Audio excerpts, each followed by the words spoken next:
Pada kesempatan malam hari ini,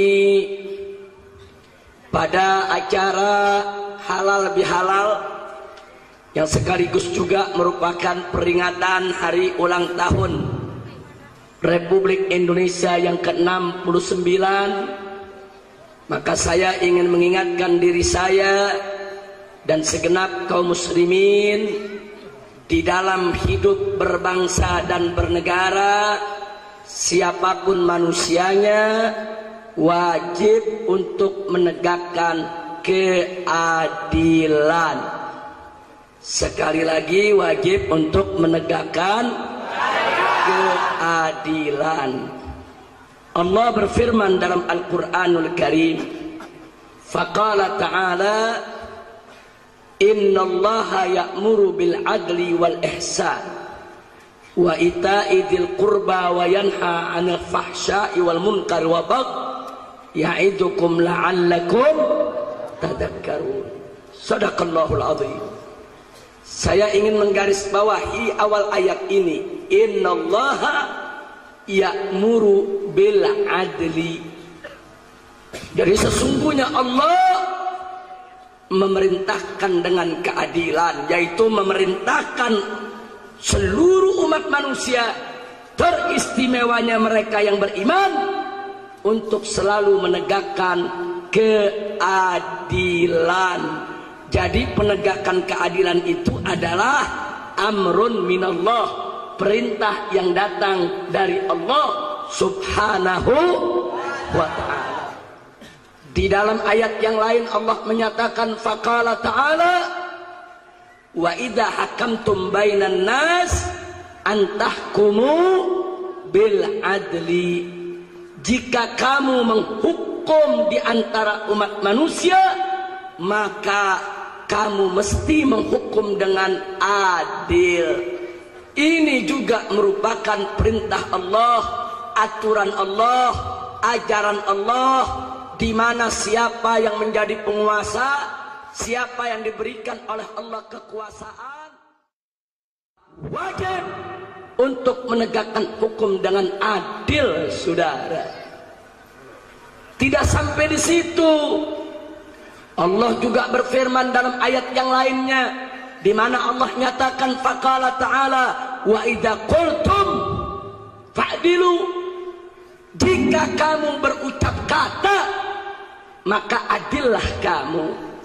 Jadi Allah ini memerintahkan kita untuk adil dalam ucapan, dalam bersikap, dalam berbuat, dalam menghukum, dalam memutuskan. Wajib setiap orang yang beriman untuk menegakkan keadilan, saudara. Dan menariknya ajaran Islam, keadilan itu untuk seluruh umat manusia tanpa pandang bulu, apapun suku, bahkan apapun agamanya, saudara. Allah menyatakan dalam Al-Quranul Karim, faqala ta'ala, wala yajrimannakum sana'anu qaumin ala alla ta'dilu i'dilu huwa aqrabu littaqwa. Subhanallah. Allah nyatakan dalam ayat ini, jangan sekali-kali kebencianmu kepada suatu kaum membuat kamu menjadi tidak adil. Jangan sampai gara-gara kita benci satu kelompok, kita menjadi tidak adil terhadap kelompok tersebut, saudara. Ini peringatan dari Allah. Allah nyatakan, dulu wajib kalian menegakkan keadilan, wajib kalian berbuat adil, wajib. Kenapa? Karena keadilan itu adalah aqrabu littaqwa, yang paling dekat dengan ketakwaan. Alhamdulillah. Ini dahsyatnya ajaran Islam. Jadi kalau orang-orang barat sekarang berteriak justice for all, keadilan buat semua umat manusia, itu bukan ajaran barat, saudara. Itu bukan ajaran Amerika dan Eropa. Itu adalah ajaran Islam. Islam mengajarkan kepada kita untuk bersikap adil, berkata adil, berbuat adil, memutuskan dengan adil kepada manusia yang manapun juga, saudara. Baik kepada kawan maupun kepada lawan, baik kepada orang Islam maupun kepada orang kafir. Wajib umat Islam bersikap adil, saudara. Maka itu saya mau tanya semua yang hadir sini, kalau gitu ajaran Islam indah tidak? Tidak. Jawab yang kompak semua, ajaran Islam indah tidak? Tidak. Bagus tidak? Berkah tidak? Bangga tidak jadi orang Islam? Bersyukur tidak jadi orang Islam? Alhamdulillahi Rabbil Alamin. Inilah ajaran Islam, saudara. Nah, apa-apa yang Allah subhanahu wa ta'ala sudah tetapkan tentang keadilan, itulah dulu yang dipraktekkan oleh Nabi kita tercinta Sayyiduna Muhammad sallallahu alaihi wasallam. Sampai-sampai ada suatu peristiwa yang takkan pernah dilupakan oleh segenap umat Islam, saudara. Tatkala di zaman Nabi terjadi seorang perempuan dari salah satu anak suku Quraisy yang terpandang dan dihormati orang, saudara. Dari keluarga terpandang dan keluarga terhormat, si perempuan tadi melakukan pencurian. Kemudian ditangkap dan disidangkan, saudara, oleh Nabi. Kemudian terbukti perempuan tersebut bersalah. Lalu apa hukum yang ditetapkan oleh Nabi? Nabi menghukumkan sesuai dengan hukum Allah. Allah berfirman dalam Al-Quranul Karim, faqala ta'ala as-sariqu was-sariqatu faqta'u aydiyahuma. Pencuri laki-laki dan pencuri perempuan, potong tangan mereka. Masya Allah, itu hukum Allah. Dan Nabi tidak bergeser dari Allah punya hukum, saudara. Setelah terbukti perempuan tadi mencuri dengan meyakinkan, lengkap saksi dan buktinya, Nabi memvonisnya untuk dihukum potong tangan. Singkat cerita, sebelum perempuan tadi dieksekusi, sebelum dipotong tangannya, segelintir kalangan resah dan galau, saudara. Resah mereka, gelisah. Kenapa? Sebab perempuan itu termasuk keluarga mereka. Kalau perempuan dari suku terhormat, keluarga terpandang, dipotong tangannya gara-gara mencuri, betapa memalukan. Karena itu mereka berusaha untuk melobi Nabi. Mereka utus orang yang sangat dikasihi dan dicintai oleh Nabi. Siapa dia? Usamah bin Zaid bin Haritha radhiyallahu ta'ala anhuma. Siapa Usama? Putra Zaid. Siapa Zaid? Anak angkat Nabi, saudara. Yang dari kecil dipelihara oleh Nabi, sampai dewasa dikawinkan oleh Nabi, saudara. Sampai punya keturunan, sampai Zaid bertempur di jalan Allah dan gugur sebagai syahid, saudara. Anaknya yang bernama Usama dipelihara oleh Nabi.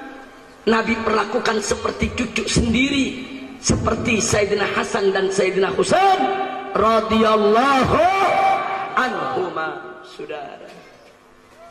Nah, singkat cerita, Usama diutus oleh orang-orang yang gelisah tadi, saudara.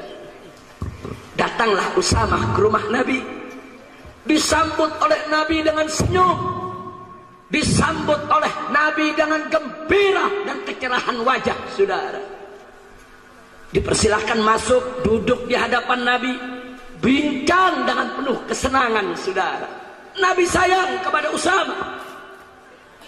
Begitu, saudara, Usama melihat Nabi sudah menyambut dengan penuh kegembiraan, penuh kesenangan, Usama mencari kesempatan kapan untuk menyampaikan amanat daripada kalangan tadi yang menitipkan amanat kepada beliau, saudara, untuk disampaikan kepada Nabi. Hati-hati. Begitu dapat kesempatan tersebut, mulailah Usama menyampaikan kepada Nabi akan maksud kedatangan yang sebenarnya, saudara. Begitu Usama cerita, di mana menyampaikan mohon keringanan kepada Nabi supaya perempuan tadi jangan dipotong tangan. Hukum yang lain saja, yang penting ada dispensasi. Apa yang terjadi? Wajah Nabi berubah, saudara. Yang tadi penuh dengan senyum, senyumnya hilang. Yang tadi wajahnya cerah, cerahnya hilang. Yang tadi matanya putih, cemerlang, bersih, bersinar, berubah menjadi merah, saudara. Itu pertanda Nabi marah, ibadah Allah. Kemudian Nabi katakan kepada Usama, ya Usama, atashfa'u fi haddin min hududillah. Usama, apakah kau ingin memberikan pertolongan, keringanan hukuman di dalam suatu hukum yang sudah ditetapkan oleh Allah? Berani betul minta keringanan dalam hukum yang sudah ditetapkan oleh Allah. Kemudian Nabi mengatakan kepada Usama, ya Usama, hei Usama, ketahuilah olehmu, innama halaka man kana qablakum. Sesungguhnya umat sebelum kamu dulu dibinasakan oleh Allah, dihancurkan oleh Allah gara-gara persoalan seperti ini. Idza saraqa fihimus syarif tarakuhu. Kalau ada orang terhormat, orang terpandang di tengah-tengah mereka mencuri, tarakuhu, mereka tinggalkan, mereka biarkan, tidak dihukum. Wa idza saraqa fihimud dha'if. Tapi kalau ada orang kecil yang mencuri, ada wong cilik yang mencuri, ada rakyat jelata yang mencuri, yuqamu alaihil had, dihukum dengan berat. Gara-gara seperti itu ya Usama, dulu umat sebelum kamu, orang terpandang mencuri dibiarkan, rakyat kecil mencuri dihukum dengan berat. Allah murka, Allah musnahkan itu bangsa. Akhirnya Nabi kumpulkan para sahabat, saudara.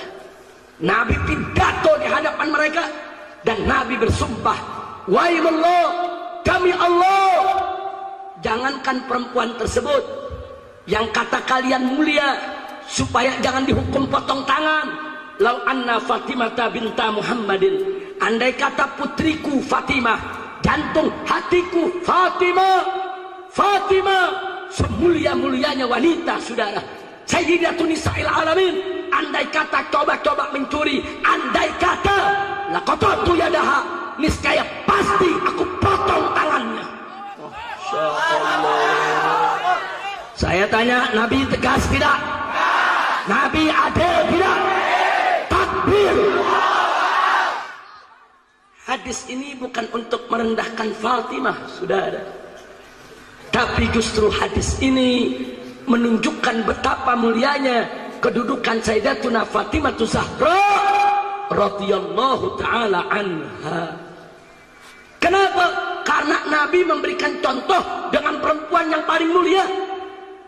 Artinya jangankan itu perempuan yang mencuri, yang kalian minta dispensasi, andai kata Fatimah paling mulianya perempuan, paling terhormatnya perempuan, jantung hatiku mencuri, aku potong tangannya. Nah, kalau perempuan yang termulia mencuri dipotong tangan, apalagi perempuan yang lain, saudara.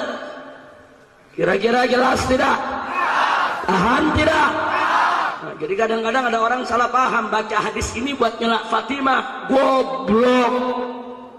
Itu namanya dia nggak ngerti untuk membaca pesan Nabi. Justru hadis ini menunjukkan betapa mulia dan terhormatnya kedudukan Sayyidatuna Fatimah Zahra radhiyallahu taala anha. Keadilan tidak ditegakkan bisa rusak, rontok suatu bangsa dan suatu negeri, saudara. Nah, makanya kalau Indonesia mau jadi baldatun thayyibah, maka pemerintah di negeri ini harus adil, nggak boleh pilih sini, enggak. Maling ayam ditangkap di penjara 6 bulan. Korupsi 6,7 triliun Bank Senturi sampai sekarang nggak dicolek. Saya mau tanya, saudara, adil tidak? Jawab yang kompak, adil tidak?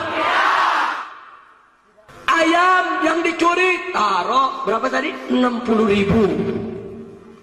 Mencuri 60.000 penjara 6 bulan. Waduh. Berarti kalau 60.000 6 bulan, sebulannya berapa ribu tuh? 10.000 sebulan penjara. Sekarang tolong dihitung, kalian nyolong 6,7 triliun. Ayo berapa bulan? Ayo hitung. Masya Allah. 1 triliun berapa? Dia punya nolnya. 1000 nolnya 3. 1 juta nolnya 6. 1 miliar 6-nya 9. 1 triliun nolnya 12. 12 nol. 12 nolnya. Saudara, 60.000. Saudara, 60.000 mencuri 60.000 6 bulan. Berarti mencuri 10.000 1 bulan. 10.000 1 bulan. 10.000 berapa nolnya? 4. Nah sekarang kalau 6 triliun nolnya 12, saudara. Betul? Betul? Diambil nolnya 4 jadi berapa? 600 juta. Betul? Betul? Berarti mesti di penjara 600 juta bulan. Ayo 600 juta bulan berapa tahun tuh? Lu bagi dah 12 lagi. Masya Allah. Betul? Betul? Nah makanya jangan kaget. Saya pernah ditanya, Habib Rizik, apa hukum yang paling pantas untuk orang yang korupsi sampai triliunan? Saya bilang hukum yang paling pantas pancung kepalanya. Setuju? Setuju? Takbir. Oh saya diprotes. Habib Rizik jangan sembarangan ngomong tanpa dalil. Saya bilang, saya di sini saudara enggak sembarang ngomong. Mari kita lihat dalam madhab Imam Syafi'i radhiyallahu taala anhu, saudara, nisab pencurian itu 1/4 dinar. 1 dinar saat ini kursnya kurang lebih 2.400.000 rupiah. 1 dinar. Berarti kalau 1/4 dinar 2.400.000 rupiah dibagi 4 sama dengan 600.000 rupiah. Jadi dalam madhab Imam Syafi'i mencuri 600.000 rupiah mesti dipotong tangan. 600.000 6,7 triliun. Saya mau tanya dulu nih orang Pleret, orang Citeko, ada yang pernah lihat gak sih 6,7 triliun? Ayo jawab dong Mbak, ada yang pernah lihat gak? Kesian betul loh. Coba saya tanya sekali lagi, pernah lihat gak? Sama. Saya juga nggak pernah lihat. Tapi kalau 6,7 triliun beli bakso, Pleret kelelep. Betul? Betul? Masya Allah saudara. Nah sekarang saya mau tanya, mencuri 600.000 potong tangan, mencuri 6,7 triliun saya bilang potong kepala. Kenapa? Sebab mencuri 600.000 mencurinya pakai apa? Pakai tangan. Yang dipotong mencuri korupsi 6,7 triliun pakai apa? Ayo pakai tangan apa pakai otak? Otaknya di mana? Ya potong kepalanya. Pusing-pusing amat. Setuju? Betul? Nah, sebab apa? Koruptor lebih bajingan, lebih biadab daripada pencuri ayam, sudah.